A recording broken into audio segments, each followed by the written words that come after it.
성도님들, 오늘은 이제 히브리 알파벳 20번째 글자인 레시로 시작하는 20번째 연입니다. 그리고 이 연의 주제를 굳이 제가 말씀드리자면 하나님을 변호사 삼기, 뭐 이렇게 정할 수 있을 것 같습니다. 성도님들, 우리가 긴 인생 살다 보면 가급적 하지 않았으면 하는 일이 제가 생각에 한 두 가지 있는 것 같습니다. 그러니까 뭐가 있을까? 좀 하지 않았으면 하는 일이 뭐가 있을까? 첫 번째는 병원 가는 일이고, 두 번째는 이 재판하는 일인 것 같습니다. 건강해서 일평생 한 번도 병원 가지 않는다면 그 얼마나 좋겠습니까? 저는 우리 성도님들이 참 이런 복된 인생이 되셨으면 좋겠습니다. 그런데 이 사람의 몸이 만들 때부터 뭐로 만들어졌습니까? 흙으로 만들어졌기 때문에 이게 토기가 시간이 지나면 갈라지고 이 나가고 깨지고 하듯이 우리 몸도 점점점 그렇게 아파가는 게 정상입니다. 그렇다면 좋은 의사 만나는 게 가장 좋은 일이겠죠. 재판 역시 마찬가지입니다. 법정에 서지 않고 평생 살아가는 게 제일 좋겠죠. 그게 제일 좋습니다. 하지만 어쩔 수 없이 재판정에 서야 될 때는 좋은 변호사 만나는 게 너무너무 중요합니다. 그 변호사로 인해서 나의 억울함도 호소할 수 있고, 그리고 내가 아무 문제 없음을 법정에서 명백하게 증언할 수 있기 때문입니다. 그런 면에서 최고의 변호사는 누굴까요? 우리 154절 말씀 우리 함께 읽겠습니다. 주께서 나를 변호하시고 나를 구하사 주의 말씀대로 나를 살리소서. 자, 오늘 본문의 시인은 무슨 일을 겪는지는 모르겠으나 너무 억울하고 화가 나서 견딜 수 없다 보니 나중에 하나님께 자기 변호를 부탁하는 내용이 바로 오늘 본문의 내용입니다. 실제로 하나님께서 우리 인생의 의사 되시면 제일 좋겠죠. 마찬가지로 하나님께서 우리 인생의 변호사 되시면 걱정할 게 없습니다. 그렇다면 성도님들, 하나님께서 우리 인생의 변호사가 되시면 제일 좋은데 이제 변호사를 선임하는 절차가 있잖아요. 하나님을 변호사로 모시는 절차는 어떻게 될까? 먼저 오늘 153절 말씀 함께 읽어보겠습니다. 나의 고난을 보시고 나를 건지소서. 내가 주의 율법을 잊지 아니함이니이다. 자, 우리 인생에 고난이 없다는 건 거짓말입니다. 고난은 있을 수 있습니다. 누구에게나 다 있습니다. 그때 나를 건져달라고 하나님께 변호를 요청하는데, 이 시인은요 뭐라고 이야기하냐? 자기는 하나님의 율법을 단 한 번도 잊은 적이 없으니 나를 변호해달라고 요청하는 겁니다. 즉 내가 하나님의 법을 잊지 않았고 하나님의 법에 의지해서 평생을 살아왔으니, 그런데 이런 억울한 일을 당했습니다. 하나님, 저 결백합니다. 그러니 하나님께서 저를 보시고 정말 제가 하나님의 법을 한 번도 어기지 않았다는 것을 보시고 그렇게 살아온 저를 좀 변호해 주십시오 라고 호소하고 있는 겁니다. 근데 성도님들, 이 이야기를 하면서 제가 설교를 쓰면서 무슨 생각이 드냐면 섬뜩한 겁니다. 왜냐하면 성도님들, 하나님께서 우리의 변호인이 된다는 거, 이거 바꿔 생각하면 좋은 일이긴 한데요, 바꿔 생각하면 굉장히 두려운 일입니다. 변호인에게 자기 속사정을 가감없이 솔직하게 다 말해야 되는데, 이건 하나님께도 마찬가지이겠죠. 그렇게 하나님 앞에 자기가 솔직하게 섰을 때 우리 성도님들, 책망받지 않고 자기의 억울함을 그대로 다 호소할 수 있는 사람 몇 명 되겠습니까?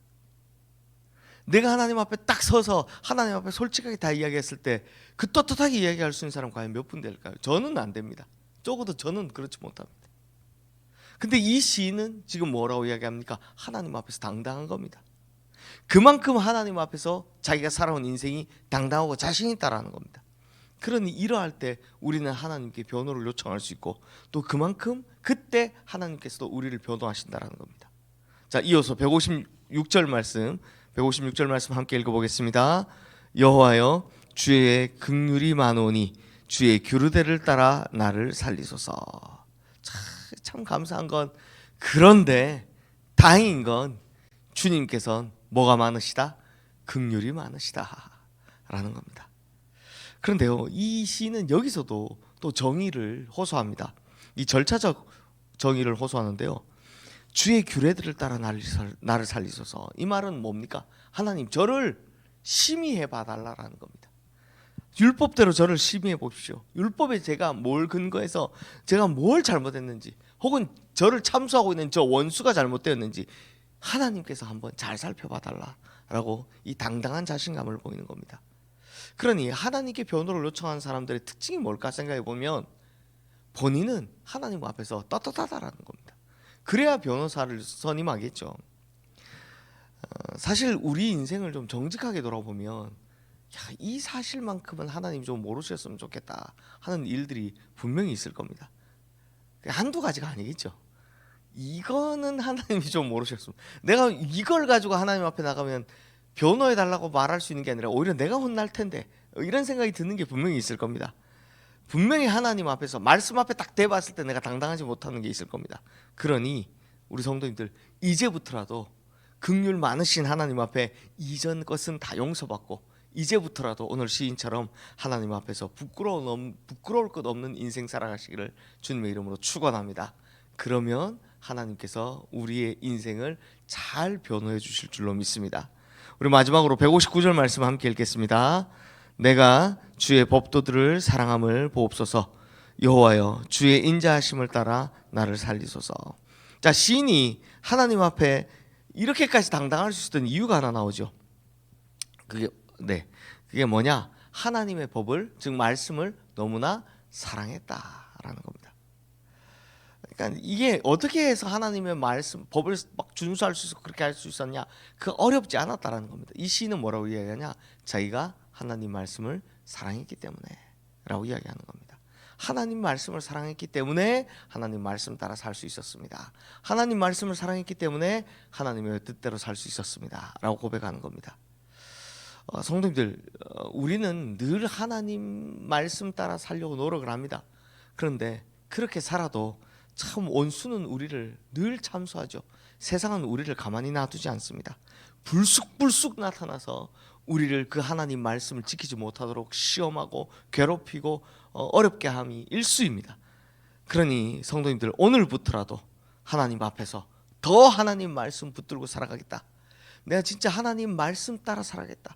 어떤 세상의 유혹이 와도 내가 하나님 말씀에 따라 살아가겠다. 어떤 원수의 공격이 와도 내가 하나님 말씀 따라 살아가겠다 라는 이 마음 가지고 하나님 앞에서 정말 떳떳하고 깨끗한 인생 살아주셔서 혹 세상이, 혹 원수가 우리를 참수한다 할지라도, 혹은 우리에게 어려운 일이 있다 할지라도 하나님 저희 변호인이 되어 주십시오 라고 떳떳하게 말할 수 있는 우리 모든 성도님들 되시기를 주님의 이름으로 축원합니다.